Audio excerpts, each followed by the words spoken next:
Well, there we have it. That's elegance to the extreme. We heard the music of Mozart there, his Paris Symphony, the second movement of his D major symphony. I can't remember, is it 28, something like that, 32, one of them.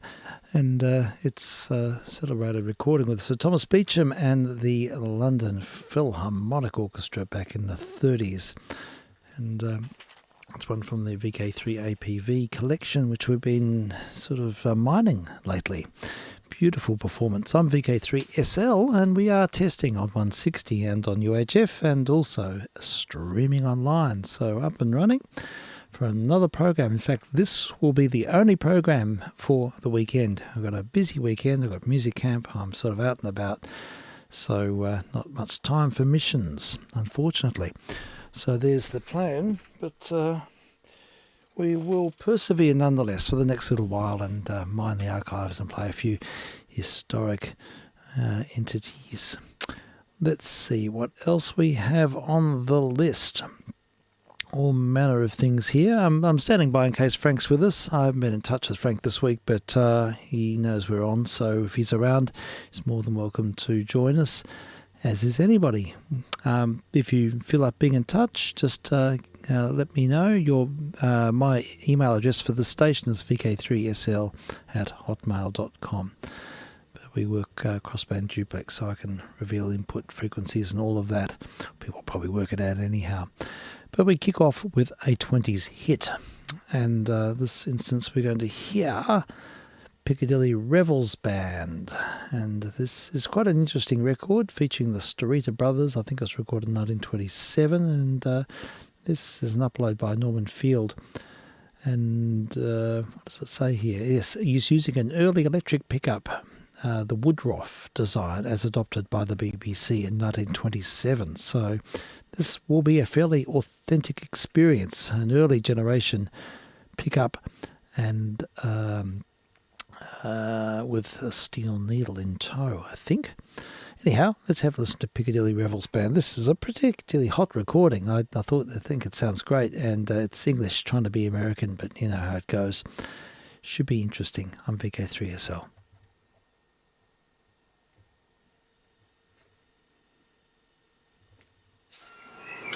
Hi there.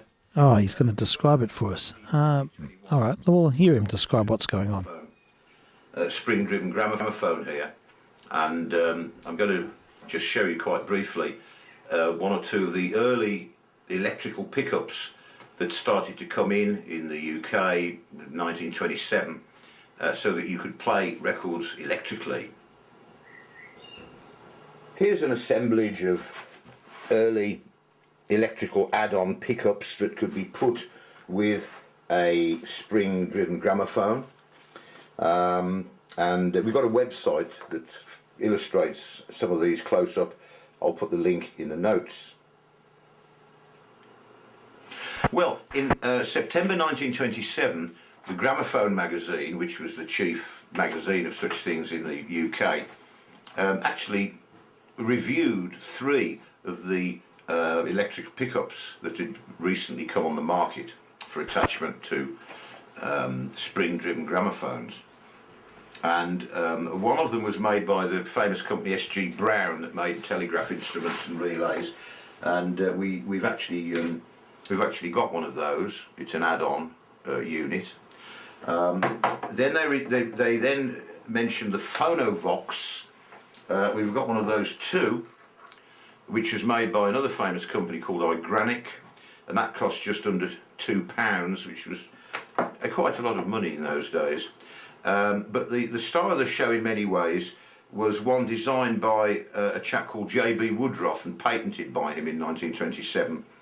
And that had been adopted for use by the BBC. So they must have, tested them and thought this one was pretty good.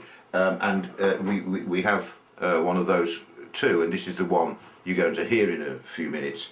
I mean, it would be great to reenact a comparison of those 3, which were reviewed in this article. But although they all 3 work, only the Woodruff is in good shape. The others are all the rubber suspension and damping is completely either disintegrated or gone rock hard, so they wouldn't work. Okay, here's our acoustic gramophone with the sound box on it, which we first remove, put on one side, then we fit the new electrical pickup we're going to use.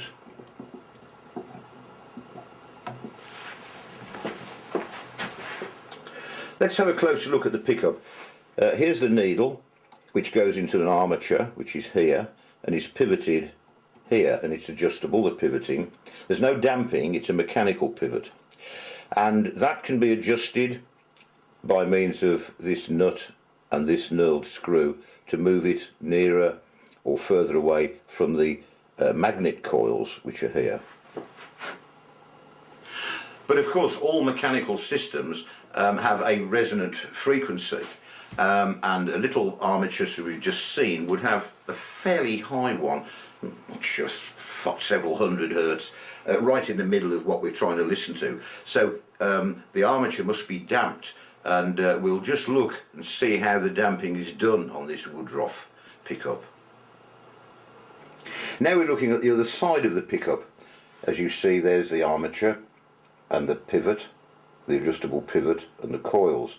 And here, wrapped around these two brass pillars, is a strap of orange rubber.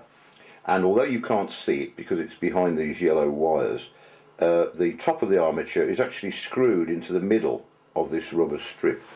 Therefore, that provides, it's quite a massive strip of rubber, and it provides damping so that we won't get any disagreeable resonances. Well, we're pretty well ready to go, but just before, I'd like to show you this close up because it doesn't have a case. The mechanism is entirely exposed. So they made it look really nice by nickel plating the magnet and the support. And it really is, I think, a very pretty, well, you know what I mean, it's a nice thing. Well, the record we're going to play on it is contemporary. This record was made in 1927.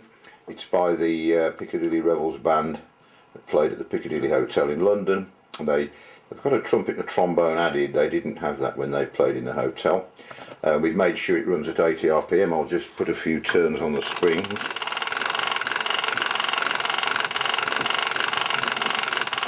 That should get us through it, and should run up to 80. And off we go.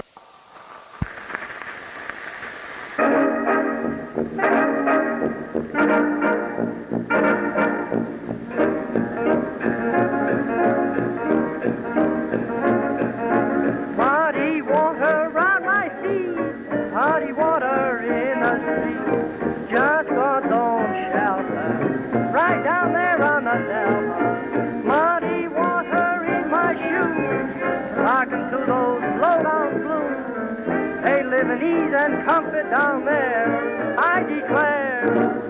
Been away a year today to wander and roam. I don't care, it's muddy there, but still it's my home. Got my shoes turned Dixie way, on that delta let me lay. My heart cries out for muddy water.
we have it. That was actually a lot more, that was value-added performance there, using a pickup, a BBC-endorsed pickup from 1927, the same year the record was made. So very authentic experience hearing it played in such a way and described inimitably by Norman Field, who I follow. I've actually been in touch with Norman Field a few times, and he's sort of helping with a few little ventures here and there, but he collects these early electric pickups, and that's one of the fascinating items from his collection in operation. Here, and we heard Muddy Water with Piccadilly Revels Band, notable trumpet solo by Freddie Pitt, and Eric Sidday was on the fiddle there. Interesting, it's the acoustics of the Wigmore Hall, which was known back then as the Aeolian Hall. But it's a beautiful concert venue, and it's sort of a premier concert venue for chamber music. But back in the day, they used to record 78s in there, in London. Muddy Water was the song that sort of is quite strong in my imagination, because it happens to be Bing Crosby's first solo recording back in 1927, same year. So I reckon we'll cue that one up and have a listen to Bingle Boy, and at the very beginning with Paul Whiteman's band in 1927, and a really wonderful earthy rendition of Muddy Water. Take two.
Muddy water round my feet, muddy water in the street, just God's own shelter down on the delta. Muddy water in my shoes, rocking to those low down blues. They live in ease and comfort down there, I declare. Been away a year today to wander and roam. I don't care, it's muddy there, but still it's my home. Got my toes turned Dixie way, round that delta let me lay. My heart cries out for muddy water.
Okay, there we have the very first recording of Bing Crosby with the Paul Whiteman Orchestra back in 1927. His first solo recording. He'd actually made one or two others with the Rhythm Boys in the year prior, but it's pretty early on in the scheme of things. What is he, about 23 years of age?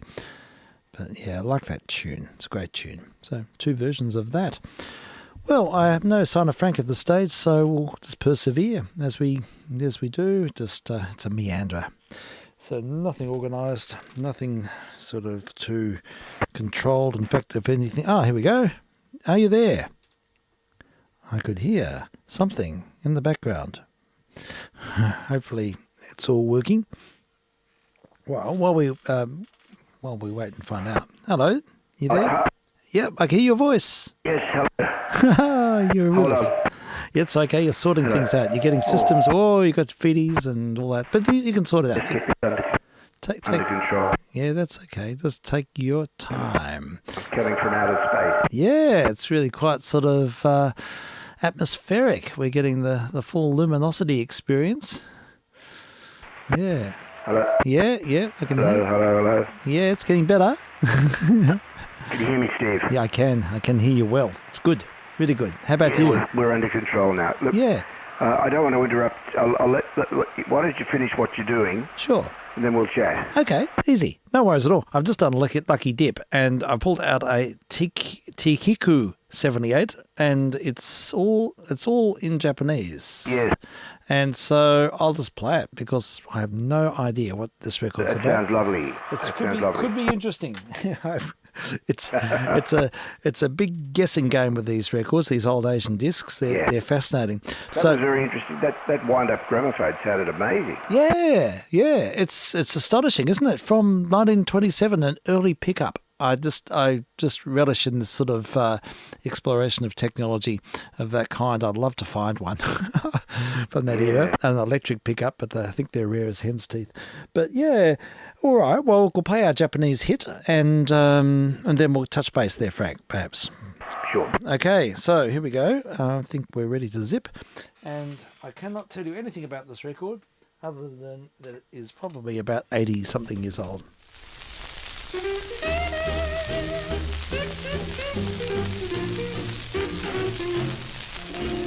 あなたと私と二人して楽しく行こうよあの丘へあの丘越えたその陰で楽しく歌う恋の歌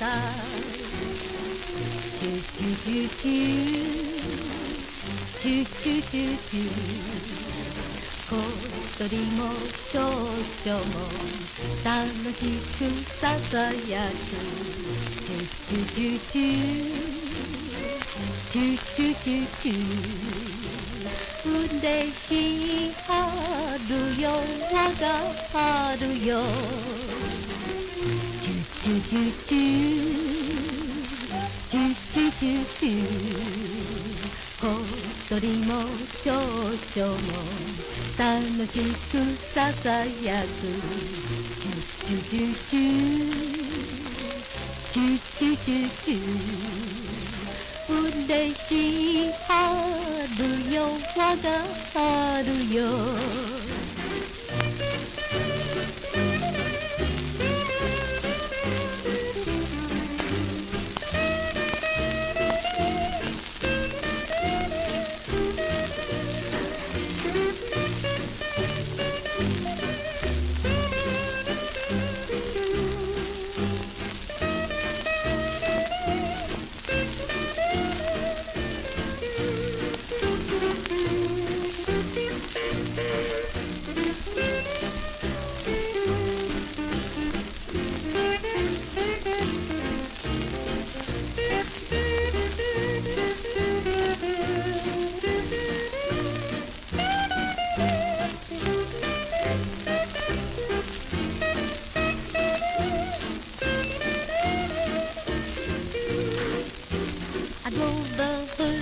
cattle down from old Nebraska way.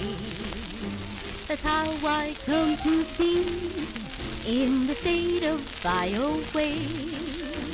I met a girl in Iowa. Her eyes were big and blue.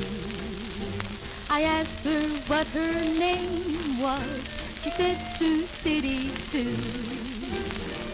Sioux City Sue. Sioux City Sue. Your hair is red, your eyes are blue. I slapped my horse and dog for you. Sioux City Sue. Sioux City Sue. There ain't no gal as true as my sweet Sioux City Sue.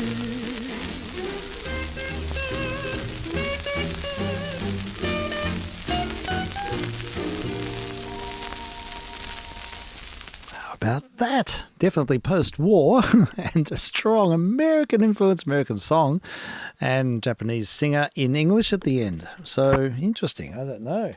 Yeah, I knew the tune before she started singing in English. Sure. Yeah. And nice electric guitar accompaniment there. Very nice. Yeah, Very nice. it was really good. So it's all in Japanese on the label, but I dare say it's one of those sort of international releases. Is that in part of the records that Jamie gave you? Yes, it's one of many Asian discs. And I had a long talk to Jamie yesterday. oh wow, did you? How's he going? He's going well. Things are gradually improving at the home on the home Oh, front. look, I'm pleased to hear that. Yes, I know he's had a lot of difficult times of. Far from perfect, but yeah. it's heading in the right direction. Oh, look, that's good to hear. Yeah. I'll have to catch up with him. He's looking forward to that, and sends his best regards. Oh, great, thank you. And I I certainly told him return he the can hear you on YouTube. Yes, it's all here. I hope he's listening, and we can say a warm hello to Jamie. And want to catch up. It's been too long between drinks. Anyway, I'll be having lunch with him on March 6th. Okay, great. Yeah, we'll have to organise a date. Just make it all happen again and have another missions. Yeah, that'd be great. really good. So we can definitely put that on the calendar. We keep saying this, but we're going to do it. It's going to happen. Anyway, he's alive and well, and still doing the same thing that he did as far as his work's concerned. Sure. And doing a very good job of that, of course. Yes, naturally, I'm sure. And he, as I say, sends his best. Yeah, I always look forward to hearing his latest. We had quite a long catch-up. Yay. That's so good. It was good. He's always got something exciting to report back on the collecting front as well. So it's always nice to hear about his latest venture. Oh yeah. Yeah, he's really focused. Very much. He's very taken up with Phil Brady. Oh yes, who died. Yes. Okay. So he's he was a close friend apparently. Okay. Oh, how interesting. Well, Jamie knows a real lot of radio people. Yes, I'm sure he does. Yeah, well, I know he does because of he's such an authority. I mean, he should be writing multiple books. He's got the brains trust. He's got the wisdom. He has actually. He's probably no one of his generation that has. Yeah, I think that's certainly in my sphere of knowledge. He's got of people that I know. Yeah. I don't know anyone. I mean, Jamie and I are the same age. And I don't know anyone younger which would have anything like his knowledge base about radio, about that sphere of radio history. Radio and early recordings. Yeah, that particular sphere as it pertains to broadcasting, particularly from the 30s onwards.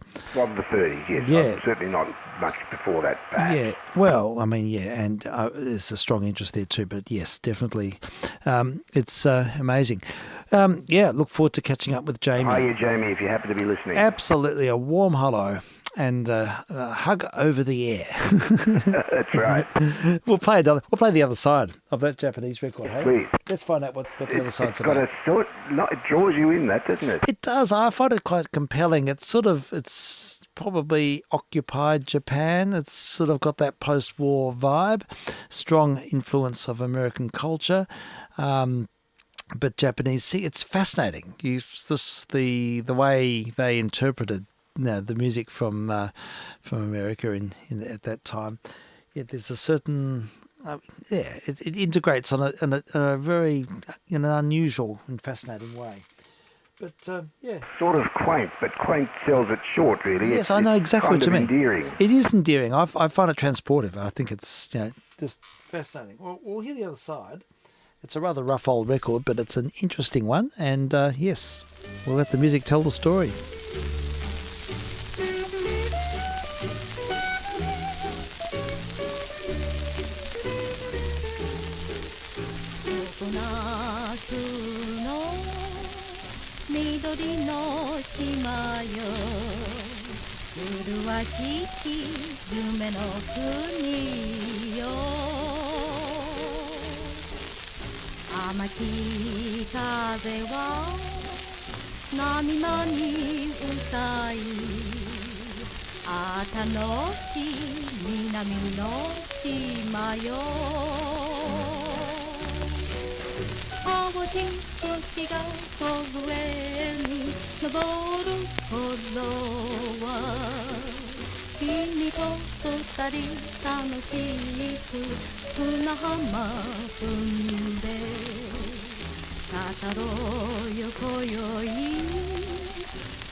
Okay, there's something sort of something about hearing a Japanese song post-war with a Hawaiian tinge that's a little bit unsettling.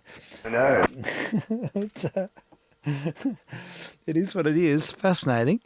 And nothing in the label is discernible at all, so it's definitely for local consumption on a very sort of roughly pressed disc. This is probably second or third hand shellac as a really rough record. And the record's actually in good condition, but it's just, you can see the lumps, it's covered in little lumps, which is just a characteristic of a fairly low grade bisque that they used to press the record.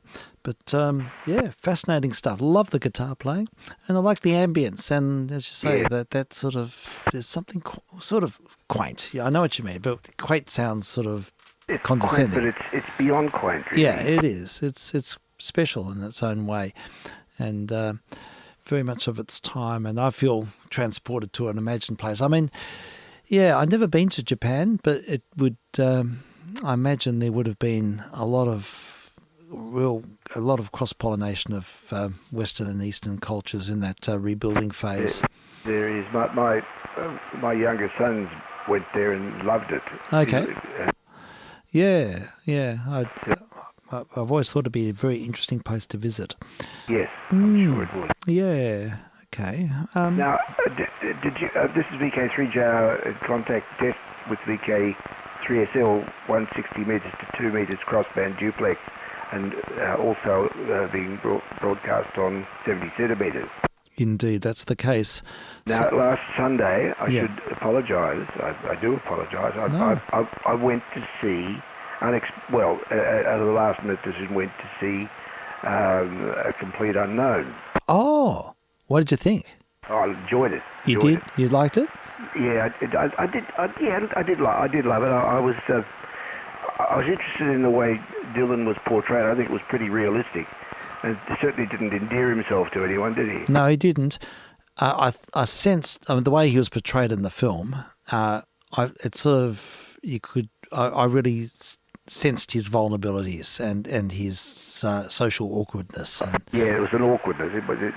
I don't think it was affected. I think he really did have that level of awkwardness. Yeah, I think he was just sort of maladapted to that type of, he was an intimate performer, small clubs, 2 or 3 people, just sort of, a small voice, and then when it's capitulated onto the big stage, it sort of assumes a different identity. And I don't think he was ever reckoned. Well, I don't know much about him in later years, but in that profile, I don't think it was easy at all.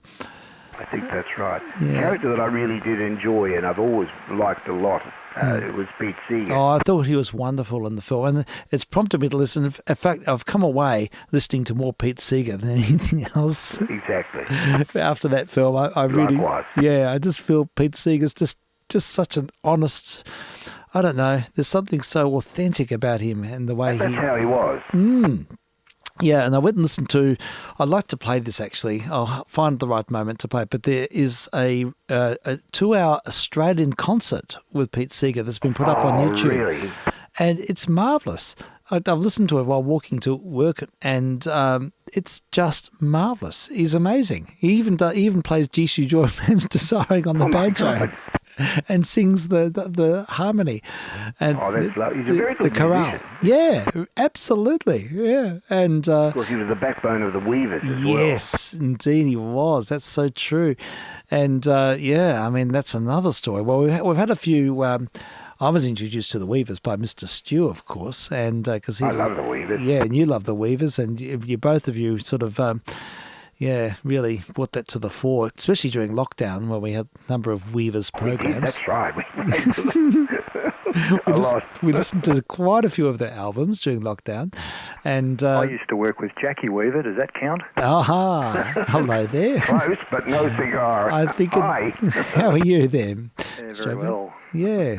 Hello, Frank. How are you? Frank, very well. Good to hear your voice. Thank you. Yeah, it's nice to hear from you, Frank. Welcome. And we're just sort of reminiscing a little bit about the Weavers. And have you seen The Complete Unknown? Have you seen the film No. yet? Yeah, it's an interesting one. But profile of Mr. Dylan. But I think the person I sort of definitely feel like hearing more of is Pete Seeger after seeing that film, for sure. But his Australian concert is well worth a listen, and it's all up there on the tube. When was it recorded? Oh, about 1963, I think he came out. Yeah, so he's just an amazing musician and just a great storyteller. I mean, people won't agree with his politics and his various things, but. He's very transparent and very honest about his Not motivation. Like he was on his own there, though. Have a look at what's going on today. The theme continues. Oh, well, it's, but he does a little song called "What Did You Learn in School Today?" Yes. Dear little boy. Yeah, that's right. That song says it all. But I think in Pete Seeger's instance, he was probably comes from a very far distant place, or some people would say a less distant place from what we're seeing out on the spectrum today. Oh, yes. But he was very much the film sort of starts off with Pete Seeger being under a McCarthy witch hunt. It was, and that obviously happened. Yeah, that's right. I've read the transcript since, and it's exactly what happened in the film. Yeah, it's and he wanted to play the banjo to the judge. He spoke well, didn't he? He did, and he was kicked out. So, discredit to his name. But, that song of his about school today is very, very prescient. I'll play that one. I'll play that little. This is a little segue. Seeger, what did you learn in school school. Yeah, this song sort of says it all, really. Here we go. This is from the Australian tour. I've got him singing it here. I think it was in some there's lots of kids around him here. So, yeah, we'll have a quick little Sega segue, and then I'll jump back on board with our international classics. Pete Seeger, what did you learn in school? What did you learn in school today, dear little boy of mine? What did you learn in school today, dear little boy of mine? I learned that Washington never told a lie. I learned that soldiers seldom die. I learned that everybody's free. That's what the teacher said to me, and that's what I learned in school today. That's what I learned in school. What did you learn in school today, dear little boy of mine? What did you learn in school today, dear little boy of mine? I learned that policemen are my friends. I learned that justice never ends. I learned that murderers die for the crimes, even if we make a mistake sometime. And that's what I learned in school today. That's what I learned in school. What did you learn in school today, dear little boy of mine? What did you learn in school today, dear little boy of mine? I learned our government must be strong. It's always right and never wrong. Our leaders are the finest men, and we elect them again and again. And that's what I learned in school today. That's what I learned in school. What did you learn in school today, dear little boy of mine? What did you learn in school today, dear little boy of mine? I learned that war is not so bad. I learned about the great ones we have had. We fought in Germany and in France, and someday I might get my chance. And that's what I learned in school today. That's what I learned in school. There we go, Pete Seeger in Australia, surrounded by a group of little kids with his banjo and, selling the tale. Yeah, very much an interesting portrayal of our education system. I think we're probably. I like to think we ask more. I like to think we ask questions. We've got to keep asking questions. Yeah, absolutely. Yeah, the other great song of here. Well, there's so many great songs of Pete Seeger's. I love them all. But I like Little Boxes. In fact, Mr. Stew played this one to me first. Yeah. And I'll play this as well while we're having our Seeger segue. Little Boxes, another live performance. This one from 1968 in Sweden.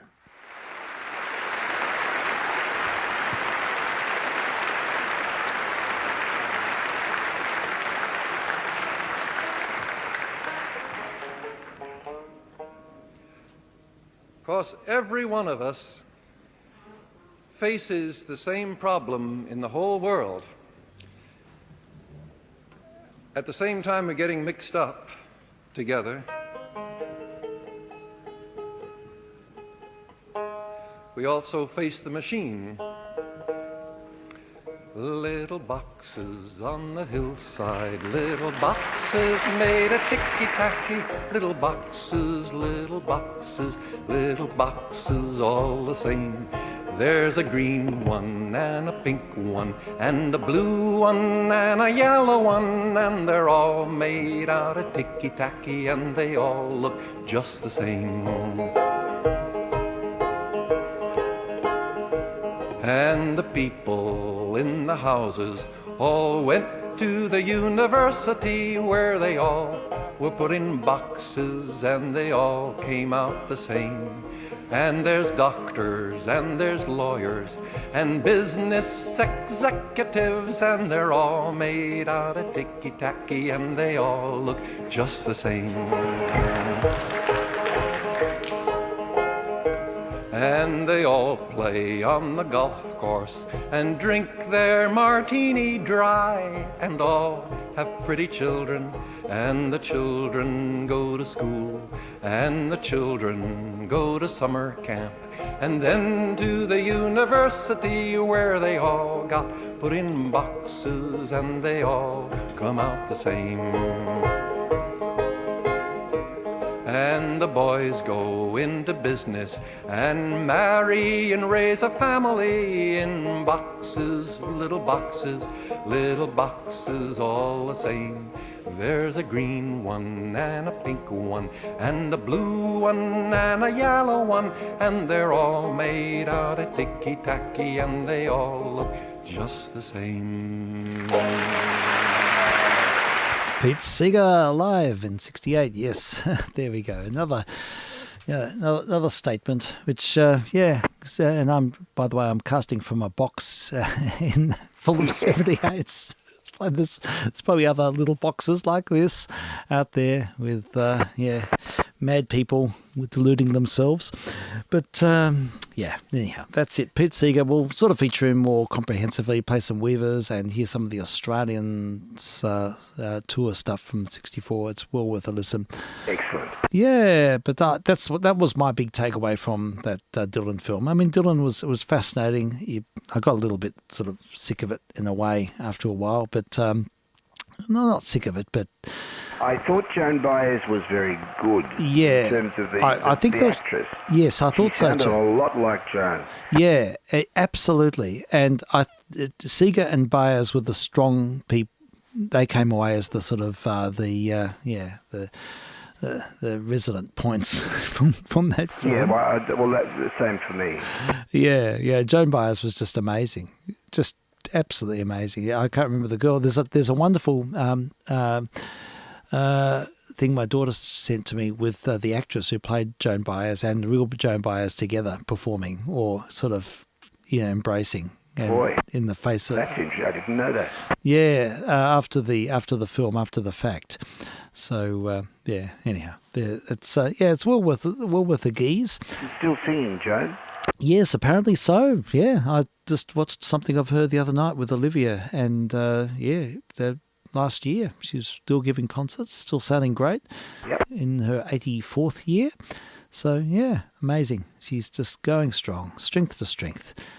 And I think that she is just a force of nature. I love her freshness. Haven't talked about that. What shall I play?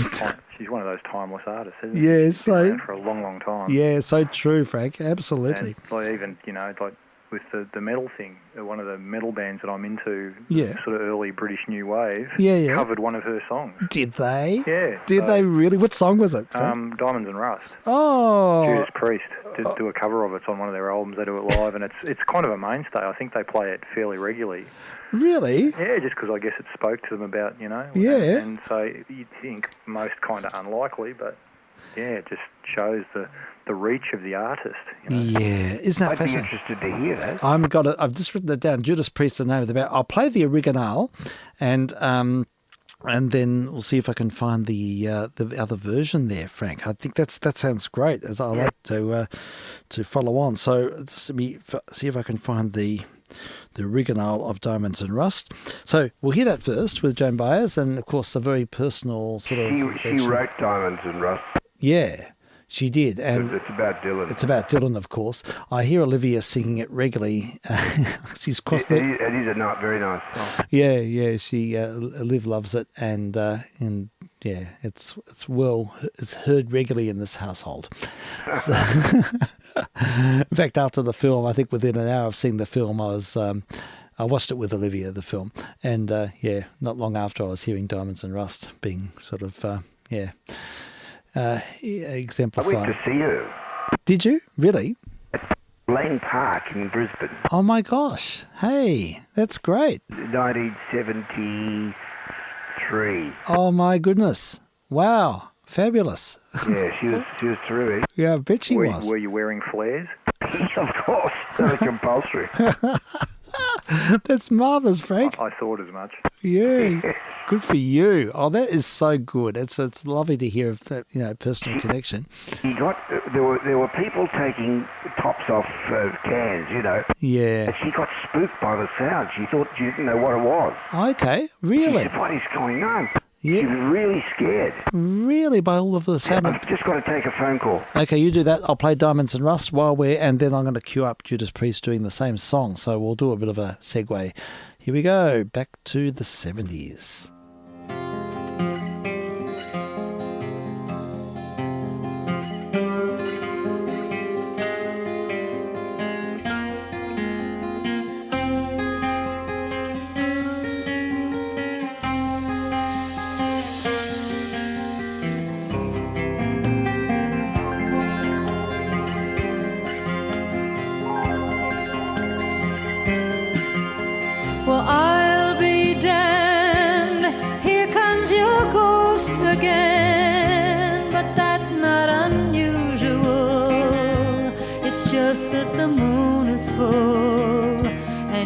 happened to call. And here I sit, and on the telephone,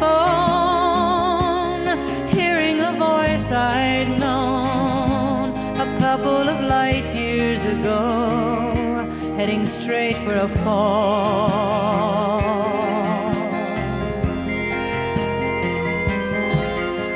As I remember, your eyes were bluer than robin's eggs. My poetry was lousy, you said. Where are you calling from? A booth in the Midwest. 10 years ago, I bought you some cufflinks. You brought me something. We both know what memories can bring. They bring diamonds and rust.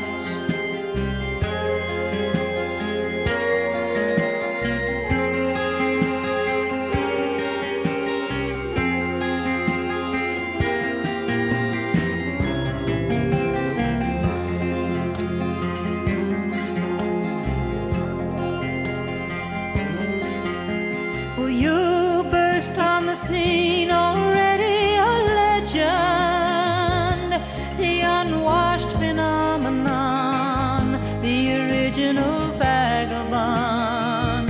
You strayed into my arms,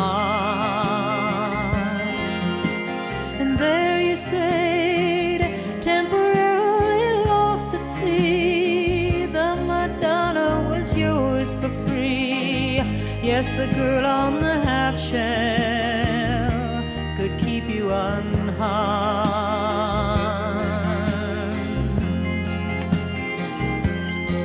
Now I see you standing with brown leaves falling all around and snow in your hair. Now you're smiling out the window of that crummy hotel over Washington Square. Our breath comes out, white clouds mingles and hangs in the air. Speaking strictly for me, we both could have died then and there.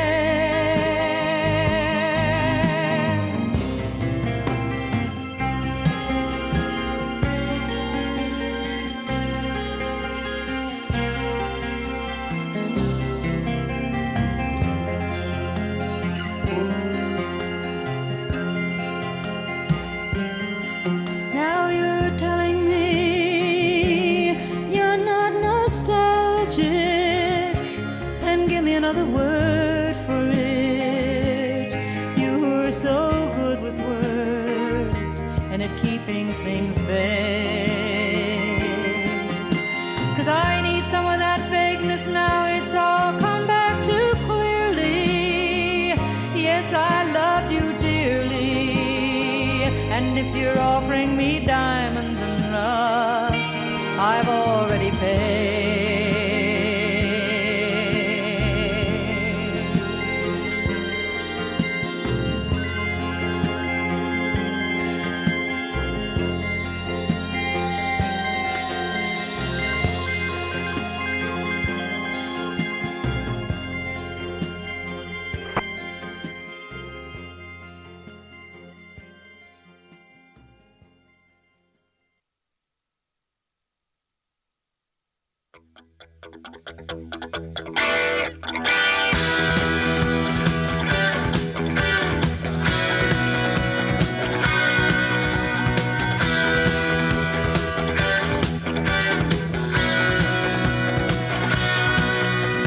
I'll be damned, here comes your ghost again. But that's not usual. It's just that the moon is full and you decided to call. And here I sit, and on the telephone, hearing a voice I'd known a couple of light years ago, heading straight for a fall. Well, we both know what memories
back. I think it was from 1977. Yeah, I think the Sin After Sin album. Yeah, fabulous. Oh, yeah. Wow! What a take. A bit edited. No, not as much of the the verses. Yeah. Okay. Like a fit much shorter song, but sure. Yeah. Yeah, it's great to hear. Interesting take. Oh, absolutely. Took it for a real ride, didn't they? Yeah. So, Rob's got quite a voice too. He's got quite a vocal range. So. Yeah. I enjoyed it. But yeah, it's got a lot of dimension and raw energy and yeah, it's that sort of forward momentum about metal music that's so compelling. It's always on the front foot. I tried to instill a sense of that urgency. A mate of mine once said, today. Great driving music. Yeah, totally. You just got to watch the speed limit, that's all. Yeah. Well said. Totally. But you need to, there's that rhythmic sort of, it's that, that pulse. But extrinsic beat, as they say. Yeah. It's great stuff. Yeah, I was directing an ensemble today and I was trying to get them to move, and it probably would have been a really good thing to play to help them sort of look forward. Everyone tends to drag when you're learning a piece. I always get kids to follow the score with their finger and follow the score while listening, and not get sort of dragged back by all of the minutiae of trying to interpret the music, and just feel the inertia of a piece of music. Let the momentum carry it along. Yeah, and not feel sort of compelled by, all of the... Because when we look at notes, we think, oh, that's a third finger, that's a second finger, we've got to move our bow in this way, that way, or this, and there's so much extra information. And to sort of feel that momentum is... You mean like using the force to let go of your conscious self? Well, it's a bit like that. It's not not unlike that at all. Yeah, you've got to sort of sense, or just, it's like reading ahead. When when anyone reads something, you need to be sort of buffered up, so to speak. Yeah. And it's getting that sort of sense of anticipation happening there. But metal music always just has that inner drive. It's an essence that's just so compelling. It's great. So Judas Priest, do they do a lot of covers? Probably the odd one. Yeah. Not a huge number. Sure. In later years, maybe the odd. I'd have to think. Yeah. Because that one just stood out at the moment you mentioned Joan Baez. Because it's on one of their early albums around the year when I first got into them. Okay. And so I was very familiar with that piece. Sure. The album before it, after it, yeah. it featured heavily on my playlist. And there's still albums that I'll pull out every now and again and listen to. Yeah. Because they're so good. And yes. they are, they're 70s era, but they were one of the leading, they were part of that very early British wave of metal that shaped the sound and the genre. Halford himself, the lead singer, has been almost credited with the look, all that wearing metal bands of all the metal with the studs and everything, which he now laughs about. That's funny. Because he's out, he's openly gay. Oh, okay. And he said he has this great chuckle. He says, "Here am I, wearing the 70s gay man's kind of attire, and I've been the influence of the fashion for metal for decades." For decades before, he's a trendsetter. Great stuff. Yeah, it's marvellous. I loved all the theatrics. They sometimes terrify me a bit, but but I think they're... Probably, if you want to see in terms of the full stage theatrics, I think one of the best shows you could probably watch is look at Rammstein and have a look at their America tour. You can find it on the tube. It's a full length, like a lot of the clips.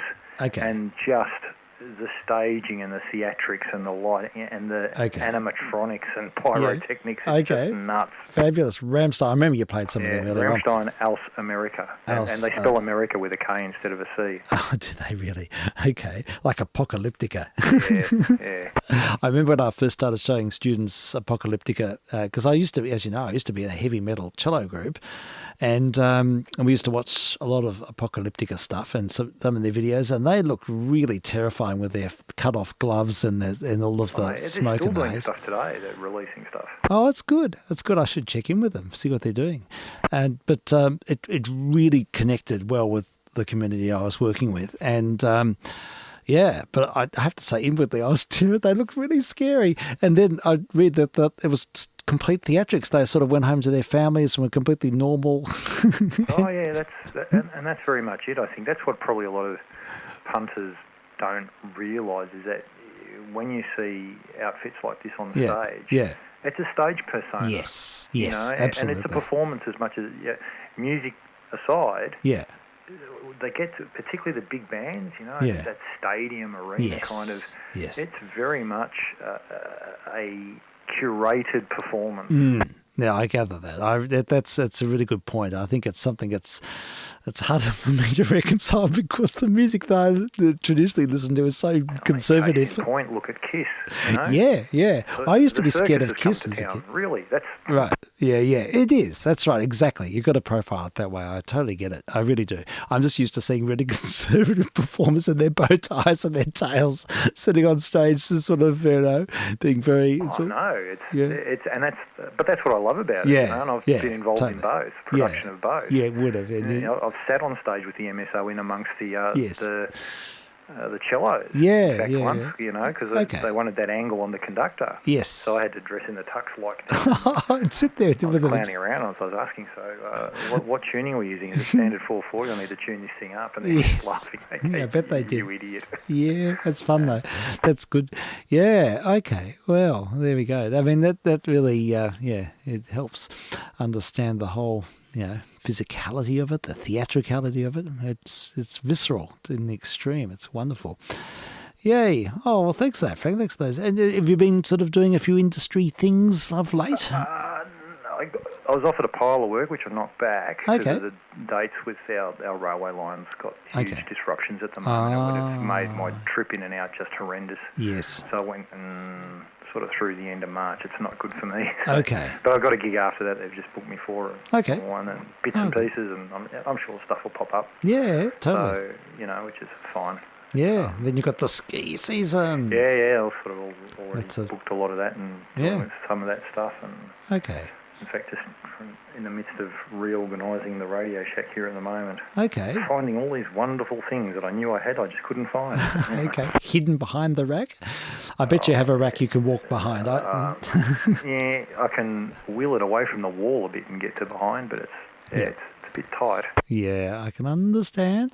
It couldn't be tighter than here, though. You can't even get behind anything in here. It's all sort of basically just becomes a part of the brickwork. Well, that's when Ian contacted me about those Yes, those that worked things out for well. you, and Yeah. I said, passed on the Yeah. contact detail, and Sure. but as I said to him, I don't know where he's going to put it all. But, I know. I struggle with that. It was actually really nice to meet Ian. He popped over and we had a chat, and very generous. I mean, he's looking for somewhere that his dad's records, and it's got a personal history.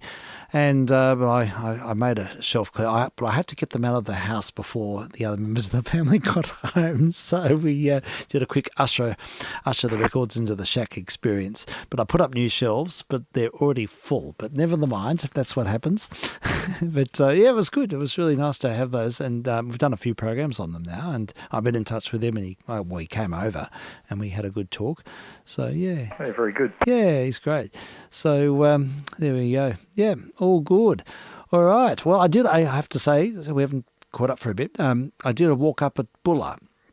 I was up there for a week before Christmas, and very good. in the area, and just it would have been good, nice weather too. Yeah, it was really good. We had excellent weather, and got up. We just did sort of local walks on the Summit area, and down in Mansfield and the Halkwa Valley, and just hung out there for a week and did just short walks. But it's a beautiful area, and it was nice to sort of see all the wildflowers out, and it's good. Being up at Bulla that time of year, you probably would have seen a fair few mountain bikers as well. Yes, a few. Very popular in our Alps now. Yes, you're right. There are quite a few, and but just some lovely areas, and it's good that the walking tracks sort of skirt the summit, developed summit area, so you can sort of get that authentic snow gum mountain alpine meadow sort of country still too. Up to the actual summit if you like. Mm. But that's quite bare because there's the one on the east side. It's the only double black run in Australia in Victoria, I think. Is that double black? Is that right? Called Fanny's Finish. Oh my goodness! Okay. It's a shoot. Right. But okay. it's quite steep for a short burst, but it's quite unique. That comes off the summit. So I skied it long ago. I haven't skied Bulla for a long time, but okay. On its day, it's beautiful hill. It's just that it suffers from being not as high and Yes. not getting quite as much I was wondering snow about that. and being very crowded because of its proximity to Melbourne. Yes, of course. It's only a stone throw from Mansfield, which is now a stone throw from Melbourne, and everything's it's I can imagine. But anyhow, nice place to be, nice views, and did lots of photography and took the vintage cameras and tried to get some creative shots. But it was all good. With the film. With the film, which I'm sort of doing almost every week now. Wow. And you're able to get stock okay?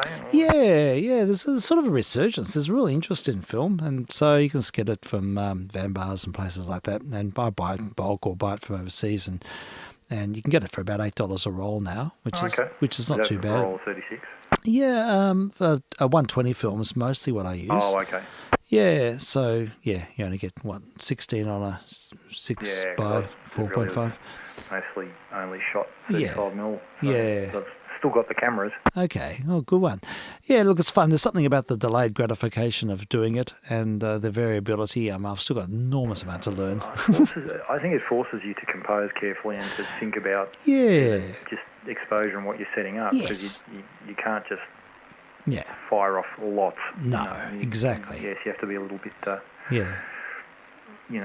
it's a real strategy. I mean, you have to be sort of much more alert to all those variables and the quirkiness of the cameras and the idiosyncrasies. And the earlier cameras have flares an issue, and there's lots of compositional constraints. But it's a part of the fun, really, is understanding the way they used to do things, and all of the care and consideration that goes with making it work and not work. Just be thankful you're not going earlier than that. We had to, you'd have to schlep glass plates up to the top of the hill with you. Yes, what's the earlier generation will do.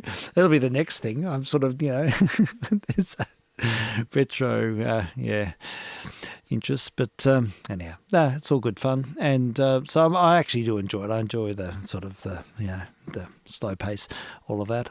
But most 99% of the pictures I take are on the phone or on on digital cameras. It's amazing how good phones have got. It is actually. The phone I've got is just astonishing, and I sort of think, really, what am I worrying about? It's unbelievable, really. But anyhow, it's all good. We're lucky. I'm still waiting for someone to bring out a phone that has the ability to. You can buy little retrofit kits to do this, wide angle and tight lenses that go on over the existing, and apparently they work okay. Okay, right. So I'm waiting for someone to do a little interchangeable lens kit for a phone. Yeah. They developed a little mount. Wow. You could retain an optical clear or something to prevent ingress of dust, because that would obviously be an issue with a phone. Yes, it would be the biggest issue. But if you like little flat pancakey type lenses, you could do quite a lot if you're clever about the design. Yeah. Totally. I reckon you could. I mean, I'm sure there's a niche sort of domain out there doing sort of amazing things. I've seen some extraordinary particularly for travelling. Like if you wanted to travel and still have the ability to get, I'd really like a bit of wider or tighter glass for a few things. You just carry a little, like almost like a cut down version of a sunglasses pop open case. It might have 4 or 5 little lens variations in it that could slip in and just quickly pop them on, and then it's the ease of having all your material contained and sorted in your. Here's a concept: a little turret on the back. You can rotate the next one. Yeah. Oh, I've got something else to tell you. I'm going to make my first 16mm film. Oh wow! Yep, and standard or super? No, standard 16. No, double perf, and I'm only going to make a couple. Yeah, standard. Yep. Yeah, standard, and just standard. I picked up a really cheap and old what is it? Bell and Howell 70 DA. It is. It's a Filmo camera from the 1930s. A wind up. Yeah, wind up camera, and I just thought the one thing I want to do in life is make just 1 or 2 short films we have a lot of silent films here, and I love the whole ambience of silent films, and I've got 3 daughters who are just dying to be an actress in them. And so I thought, well, look, just grab the bull by the horns. What could possibly go wrong? And just try it. Just give it a go. So I got myself a Lomo tank to process them myself. I got some film sent over from Norway because it's about the only place that makes double perf film. Yeah, double perf standard. It's costing, everything these days is super. Exactly. So you've got to get double perf because it's ancient stuff. And I found myself a Miller tripod, and so I'm just going to do it. It'll be about 2 or 3 probably. I've actually got 4 spools, so it'll be about 15 minutes total, and they'll just be like studies of gesture and black and white studies with the noir ambience and stuff. I should pick your brains because I'm going to need to get the lighting right. And I only get one chance, and sure. So look, it'll just be an experiment, but using ancient techniques, and it'll take ages to process. I've got to get used to using reversal process, which uses sort of bad chemicals, but I've got the Lomo tank from the Ukraine. I thought I'd support the Ukrainians. And so I got the tank, and I'm just going to do it. I'm just going to make it happen. And I won't do it all the time, but I just thought it's just nice to engage with the process and use some of this ancient technology. And, there's a niche sort of domain of people doing all this sort of thing all the time. And I haven't got the time or the money to do that, or the desire really. But just something occasional. Using all of those processes will be something special. And I got an old 1928 Filmo camera a projector, a double perf projector, which takes 400-foot spools only.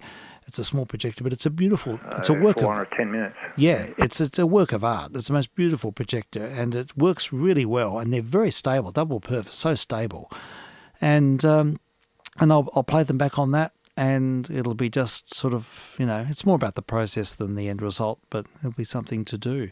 So that's on the cards this year. But I've got to go work on lighting, and there's so many variables. And I've been reading manuals on making 16mm films.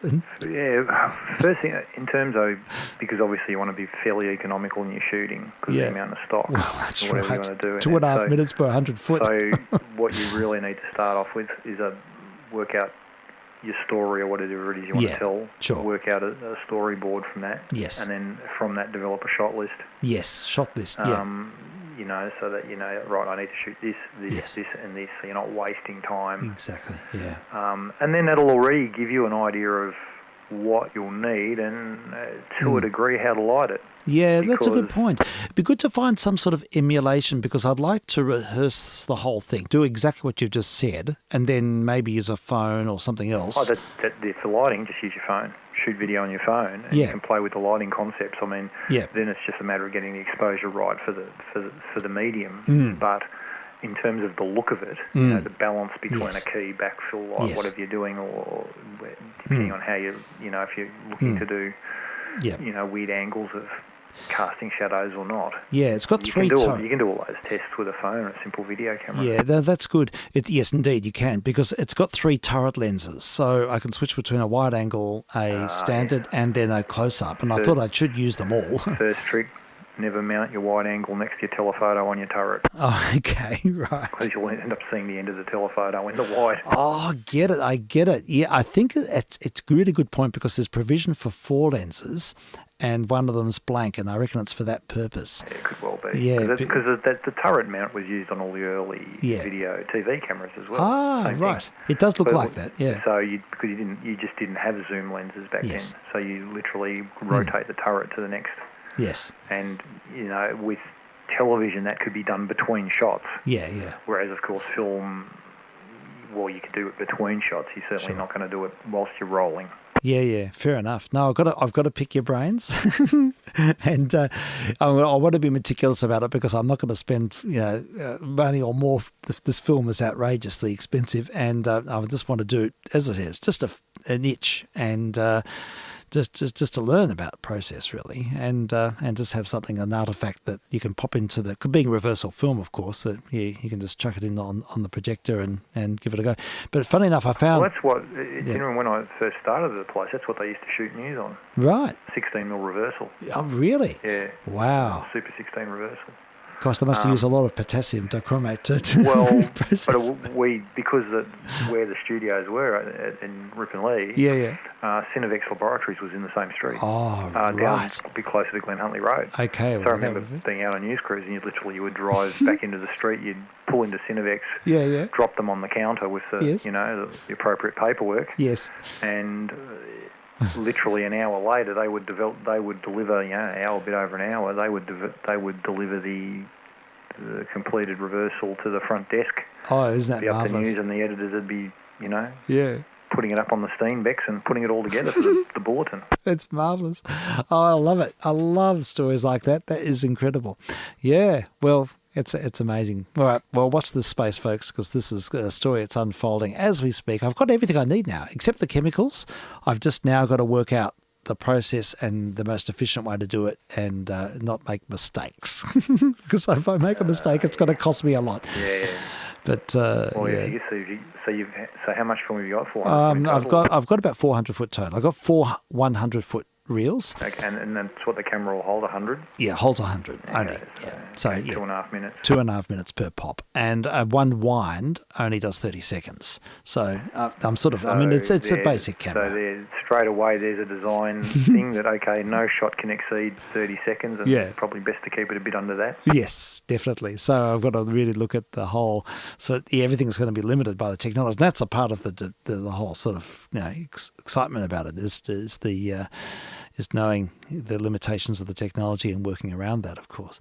So, but the beautiful camera, it's a work of art. It's... I've recently become custodian of some of the old companies' Super 16 or 16mm Super 16 Aeroflex cameras. Oh, they're that beautiful. I learned on SRs. Oh, the Aeroflex at the top of them. They're all crystal locked, and you can put sound with them. I used to shoot on one, and one of the cameras there was possibly one of the ones I used to use. Really? And a bunch of stuff, and a good friend of mine who's still working in the industry as a DOP. Yeah. He, in fact, I've got his old camera there. Oh my gosh! So he and I, once we get some stuff sorted out, we're going to go through it and generate full kits and see if we can't get them. You might be able to do something similar. Back to their former glory to a degree if we can. They're basically in pretty good nick, but they'll need some attention. Well, look, I tell you what, if you feel like doing reversal films, I've got a Lomo tank now, and but basically you can develop them yourself. It's not that. It's all very possible. So, if it's of interest, you're more than welcome to borrow it. Oh, it's more that, it's interesting that you've gone that camera, and I recently acquired a whole heap of that stuff. There's a bit more to pick up when I get some space and get some stuff sorted. Good for you. The guy because it was literally going to be thrown out of work. Wow. And he goes, surely not. But he's not part of that department at all. So when I chatted to him, he was, "Are you interested?" I said, "Yeah." I used to use those things, and Darryl did. And he said, "Oh, well, you can take them if you like," because he said, "I'd rather see them go to someone who knows what they are." Yeah, exactly. Understands them and use them. As you say, you might have used it. Clean all up and at least display one as a... Totally. Because that particular camera, the SR2s and on the 3s, they're also the workhorse of natural history. Like up until a point, however long ago when digital took over. Literally, Aeroflex SRs were every natural history doco you ever saw shot on one of those things. I bet they were. Yeah, interesting. They're just bulletproof. They could be covered in muck. Yep. And they just still work. And you can synchronise sound with them. Okay, you can use your... you do. Yeah, no problem there. They're that stable. Sync lock crystals and stuff, so they run really accurately. Yeah. That's the defining attribute of them too, is the fact that a lot of the others, the Bollexes and Bell and Howes, they're just silent cameras really. Wind-up ones, that's always an issue with a wind-up. Spring, but once you go to electronic drive motors and everything else, you can... got a different level of control. Yeah. Understood. Oh, you have to send me some photos. Please do. Let me know about. We have to talk about this more, Frank, because this is a topic of the moment. So, this is good stuff. Yeah, I've always felt an itch to go down this path a little bit. And I picked up a little double standard 8 Movicon camera as well, just to do some sort of home movies on that. Yeah, I've got a standard 8 camera here. It was Dad's old one. And projector and bits, even little splicing type machine. Oh, I think, nice. A little viewer splicer. Yeah. That's really good because you can run a standard 8 in a 16mm camera. We just don't split it, and it'll actually. You can. I thought that'd be fun to do, and just sort of film it off the wall and pop it up on YouTube or something. I don't know. It should be good. Yeah, but it's just an entrance into that whole area, which is your specialty realm. But yeah, it's great, Frank. Well, that process, that shooting it, that was essentially used for a series that we shot years ago called Phoenix. Okay.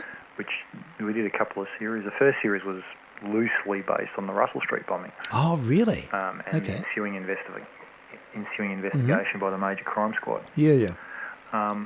It was shot electronically, like we were shooting electronic. Mm-hmm. But then what they did for the look is it went off to a lab. Yep. It actually got converted to film to 16. Ah. And then reconverted from film back. Oh, really? To give it that lo-fi look. To give it the look. And so it was called. They called it kinnying back then. Isn't that funny? And yeah, look, it had the effect, Yeah, but sure. So it's and no, lo-fi has got its. And there's lots of different ways of doing it.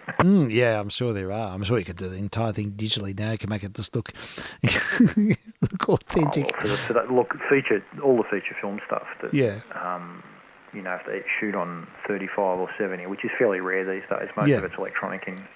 But for those that do, the modern telecine machines, that stuff gets run through to digitise it, because ultimately it all gets screened in most cinemas around the world digitally now. Yeah. That's it. Those machines are incredible. Yeah. They are just. I bet they are. Yeah, 4K on each click and mirrorless cameras. Yeah, you could even go. Yeah. No, they're not even camera-based technology. They're scanned in a particular way, and they're just the control you have over, the process. It's quite extraordinary. Wow, that's great. Fabulous stuff. All right, thank you.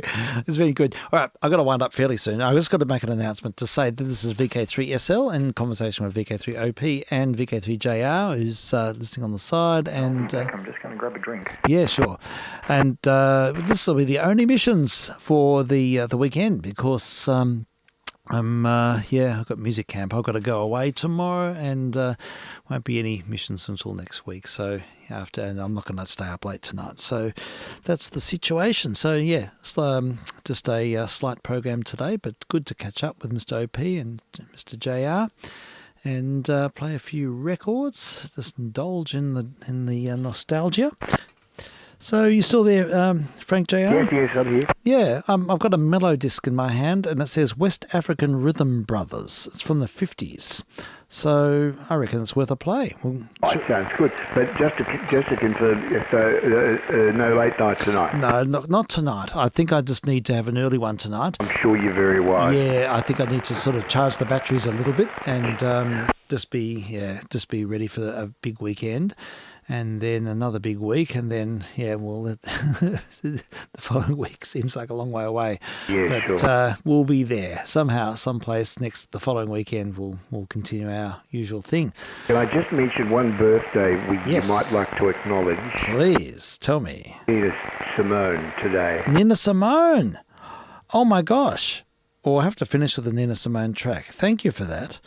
We should play the Bach one. What's that? My Baby... no, what is it? What's the one she plays the Bach... Yes.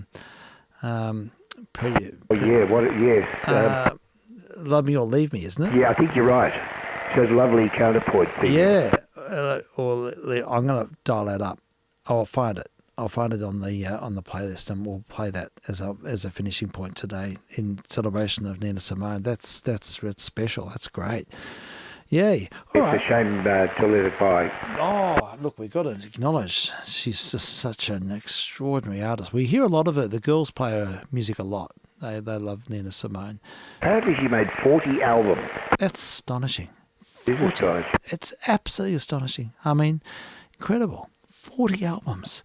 Yeah, and totally. I was astonished to hear that Dylan made 50 odd as well. Yeah, I know. I was equally. I just didn't know he made that many. I had no idea. Yeah. He made a lot during the sort of later years. Right. I'm not sort of tuned into that sort of later generation of him, but I was just... He still does concerts, you know. Does he really? He loves the live experience. He's touring around. He did one in the Albert Hall the other night.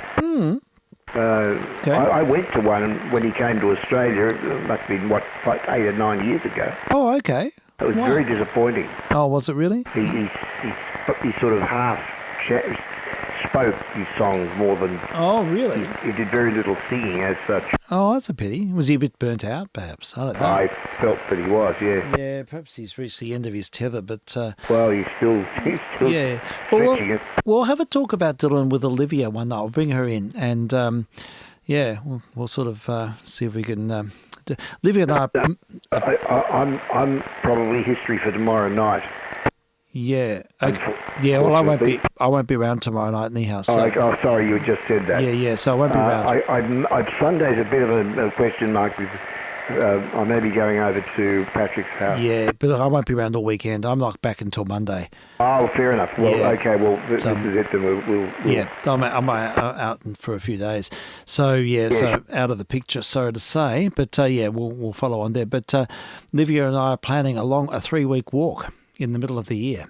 Now you're talking 3-week walk. Yeah, or 2.5 actually. But we're going to do the Lara Pinta, and a lot of walking. It's a lot of walking. So we've got a bit of a plan there. Good on you. But I'll tell you all about it later. It's a special venture, and the Lara Pinta Trail. Yeah, well, right. I've already done it. I did it back in 2000. In fact, I was doing that walk before it was a gazetted walk. Now it's a lot more organised. But we were doing it when the Twin Towers fell, so I never knew any about any of that, and until after the fact. We were out there at that time. We were covering a big music festival in Yallis. Oh, really? Well, there you go. We would have been. We would have been in the same area. There were two significant things happened then. Right. The towers. Yeah. But it was also that's when Ansett crumbled. Oh, yes, that's true. And we flew Ansett, and we were there wondering whether we were going to get flights back. Well, there you go. And how about that? We did, but you could see how stressed all the Ansett staff were at the airport. Right. And then I remember arriving home. Yeah. And, after a huge long day, and it was big work gig, so I was absolutely shattered. Mm-hmm. And I turned on television they had in my room at the time, and I saw news footage, and I could see the Twin Towers with smoke coming out. I thought, bad fire or something. And I didn't sort of pay a lot of attention. I went to bed, woke up the next morning while I was having coffee, turned it on, and same images there with smoke coming out of both. I'm going, this can't be good. Not so that's good. Just the memories. But yeah, we were there. Is that amazing? It was huge. They had Indigenous performers and family from all over the country gathered for this big song and dance festival, which we covered. My gosh, how about that? So, yeah. Same place, same time. Well, we were there. I was walking the West Macdonald Ranges. We were halfway through when that all happened, and it was, I think we were out for 2.5 weeks.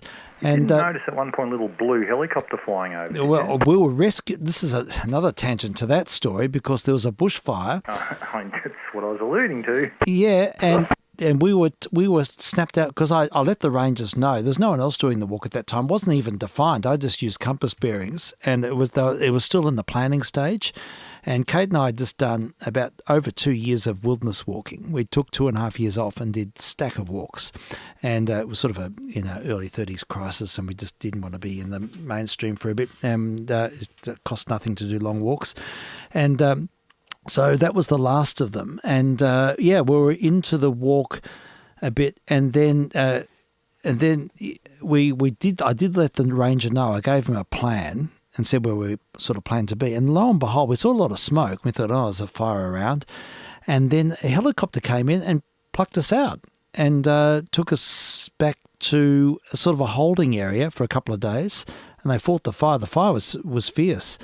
And because what I was alluding to is we got access from a local pilot to shoot aerial footage of the site. What? And so I went up, and I was in this, and it was a little Kawasaki Bell, little blue thing, yeah. tiny, so a bit like the MASH ones, the bubble at the front, and I remember but a little area at the back as well. And so I was sitting in the back area with my feet on the ski, shooting out the side with an improvised setup.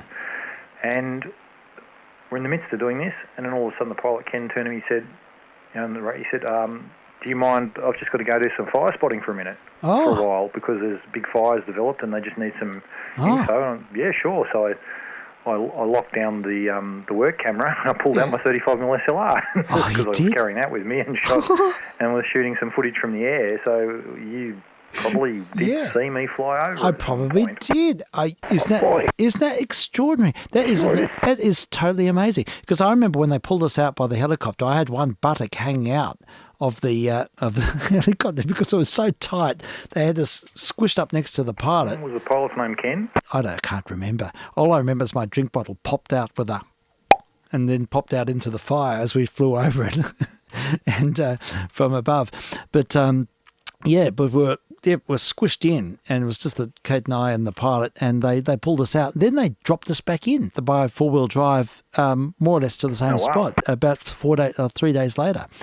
And with the thick smoke still hanging in the air. Yeah, it was still. They'd arrested the fire, and but where they were holding us, there was a lot of fire around, and it was quite a visceral experience. Actually, it was full on, and but yeah, when they dropped us back, we just continued the walk for the next couple of weeks, and then towards the end, Kate was really struggling on the walk. She was having a lot of difficulty, and we thought because we'd done a lot of walking, and she was generally quite fit, and. Anyhow, we got to the end. We had to walk at night. She wasn't coping during the day, and we thought something's wrong with her. And anyhow, when we got to the end, we hitchhiked back into Alice Springs, and then she took a test, and she was 12 weeks pregnant with Henry. Wow! So that was the end of our bushwalking. But we had all this other stuff planned. We stayed up at Nhulunbuy for a couple of months, and we had all this other stuff, but we had to sort of change it all up. And we did one more walk. We did the Edith Falls to, there's another 5-day walk, which we did after that, which we just managed, but we walked in the early hours of the morning. And then, ended up coming back to civilization. Then I got a job and just became back into little boxes again, I'm sorry to say.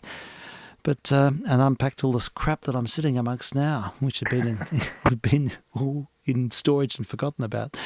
But yeah, anyhow, that's the mythology. But that's amazing to hear that you're in the same area and doing interesting things. Yeah, well, we spent it was a bit over a week, I guess, in total up there. Yeah, it was a big setup. Yeah, camera wise. Wow.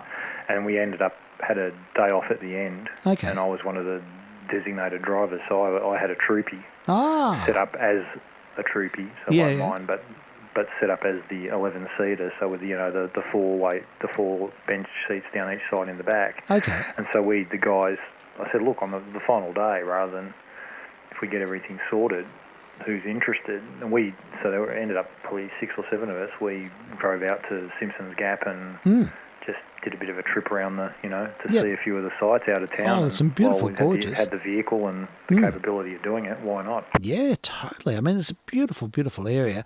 Amazing. I have a feeling it's going to be really sort of popularised and everyone's doing it now. It's not going to have the same feeling, but look, Olivia really wants to do the walk, and I'd just give anything to do it again, just to be out in that area. I think you find on the walk, I'm sure you'll see other people. But you can find your space. You can find your space. And that's the good thing about it, is that it's so vast out there. It is, and I won't be camping where all of everyone else is camping.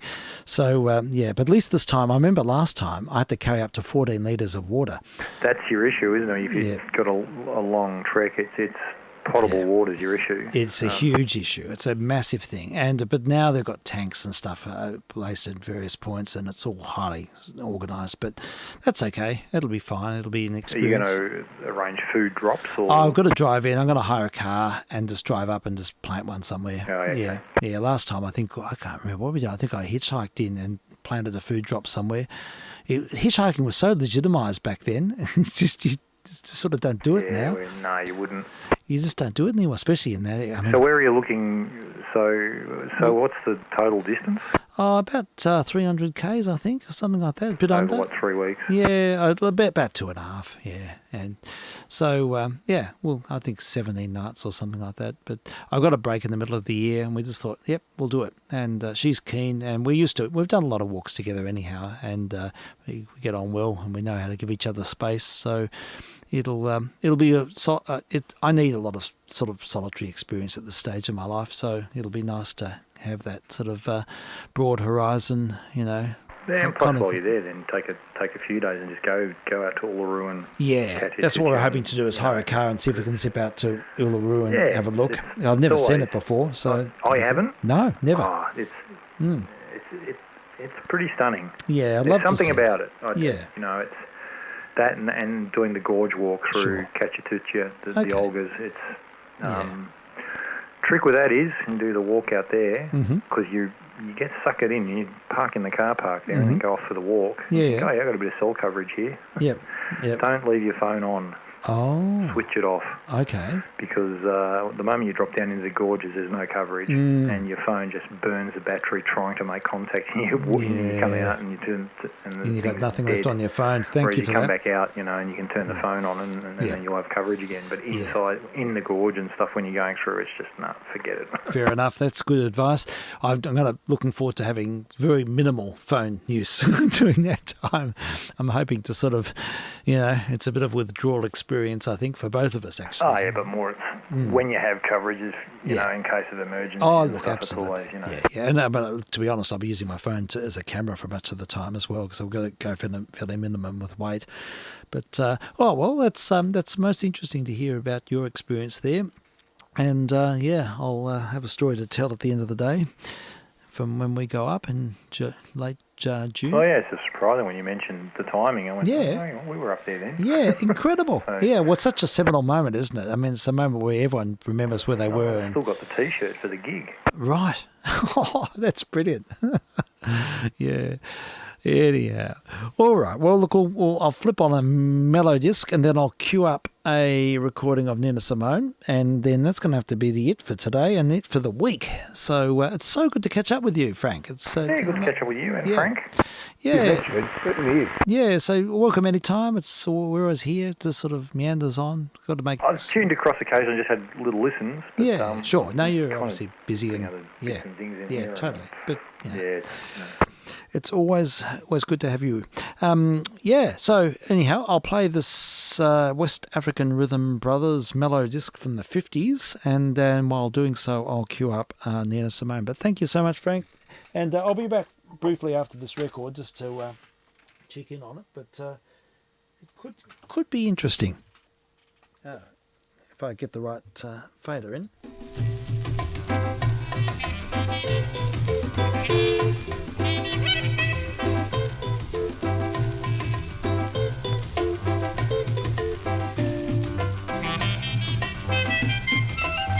Juanita, wow, baba.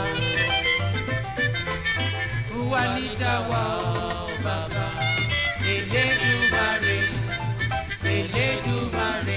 Juanita, wow.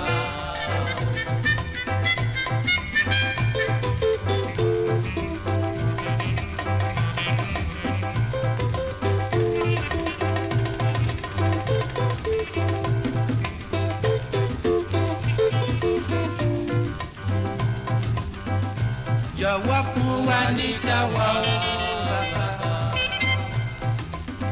Juanita wa o bàbá. Elédùmarè fún Juanita wa o. Ohun tó bá ṣe yẹ làwa yóò máa bàyà ọ̀ṣọ́ pẹ̀lú mi yóò. Wá fún Juanita wa o bàbá wa. Wá fún Juanita wa o.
wá fún wa ní ìwà o bàbá o ṣe wá fún wa ní ìwà o bàbá wa.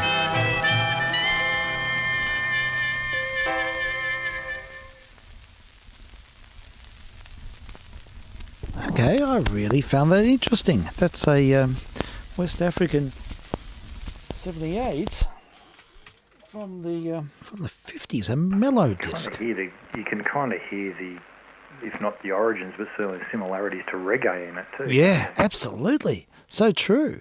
Yeah. I might play the other side because this record is one of a kind. I don't think there's anything like it here in the collection, and it's unusual. It's interesting. So we'll play the other side. It's called Oba Adele is in side B. West African Rhythm Brothers. The leader Ambrose Campbell. It says. Okay. Not sure of its origin, but it'll definitely be from the 50s. But it's certainly a 78. And we'll hear side B. Then I'll cue up some Nina Simone.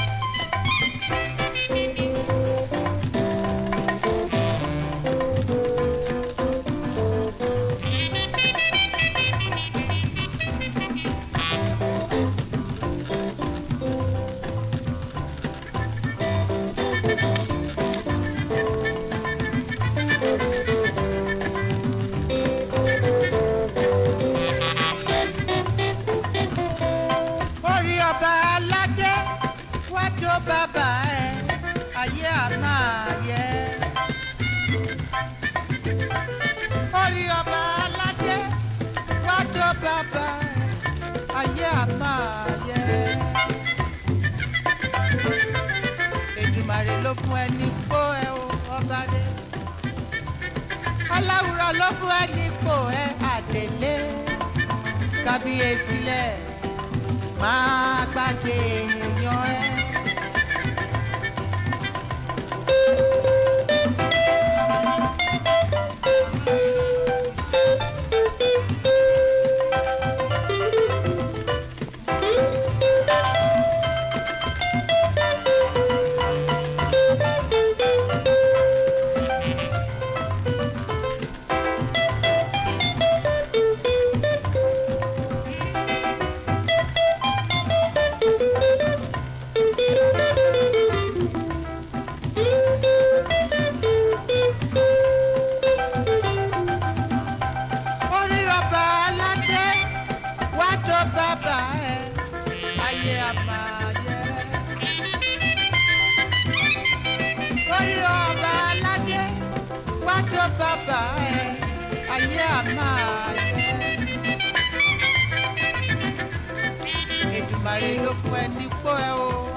aláwùrọ̀ ló fún ẹ nípò ẹ àtẹ̀lé kábíyèsí lẹ̀ máa gbàgbé èèyàn ẹ.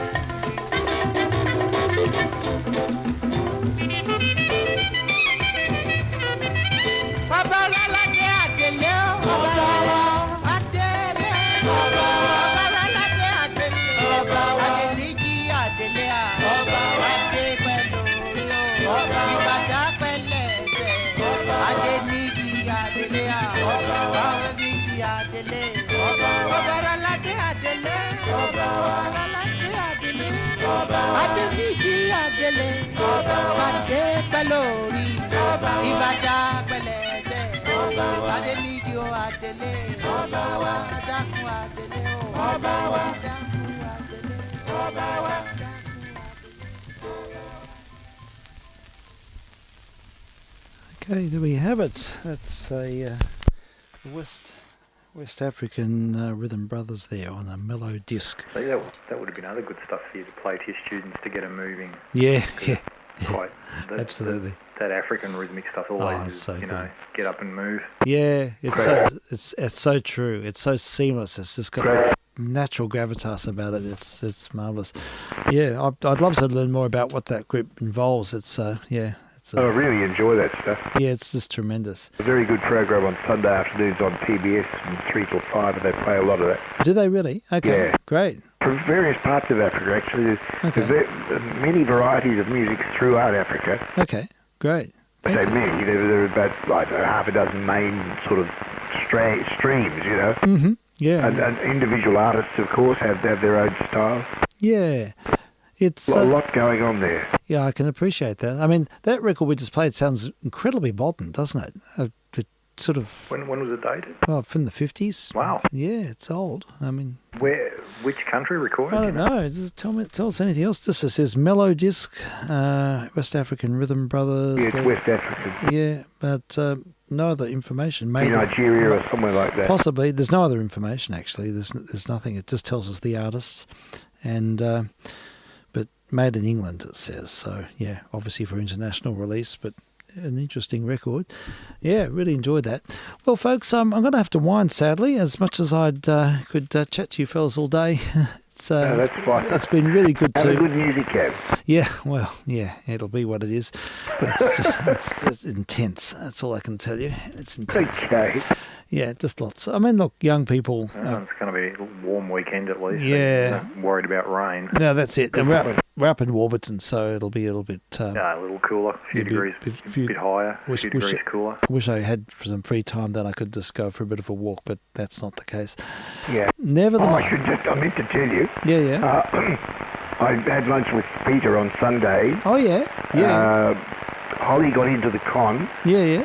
Oh, wow. And her teacher is someone I know of very well called Sophie Rao. Oh, Sophie Rao, yes, very well known. Yeah.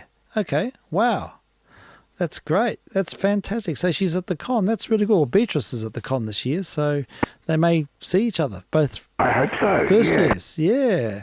That's tremendous. Oh, that's wonderful news. Thank you for sharing that. That's the last bit of gossip. She's got a boyfriend. Oh, very good. Excellent. He's learning the cello. Is she? Oh, he's learning the cello, is he? He is, yeah. Yeah. Oh, very good. Excellent. Oh, that's lovely to hear. All right, thank you for sharing that. Because okay. Yeah, it's really good. I know that you, Peter Sutton's a good friend of yours.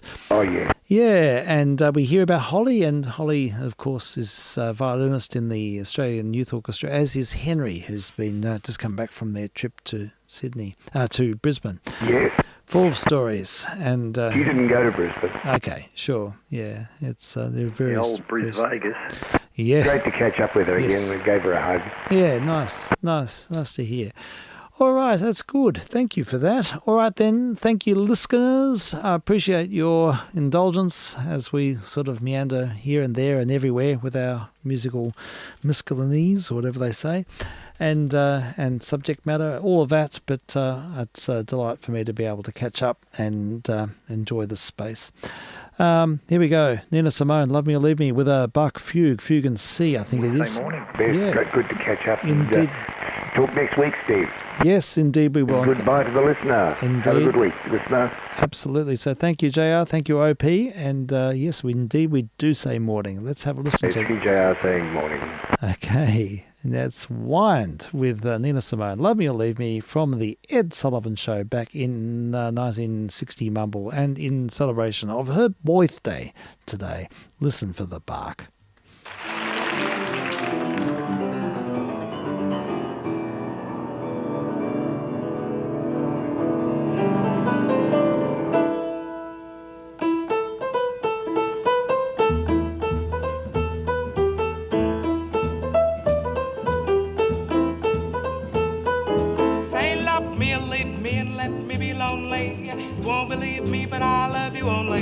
I'd rather be lonely than happy with somebody else.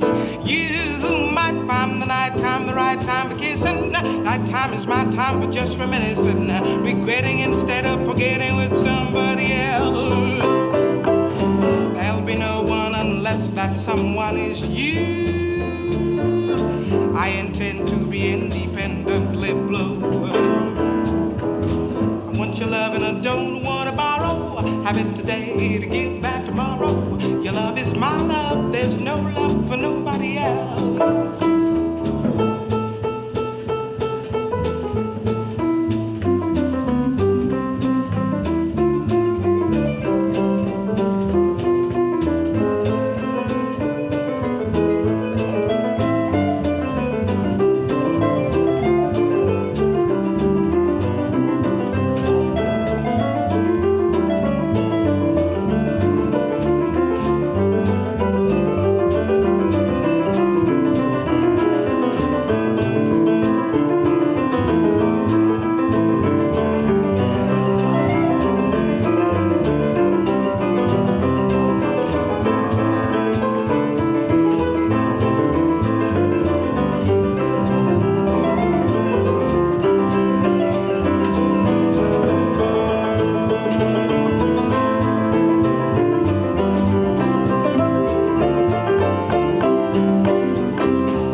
have it today to give back.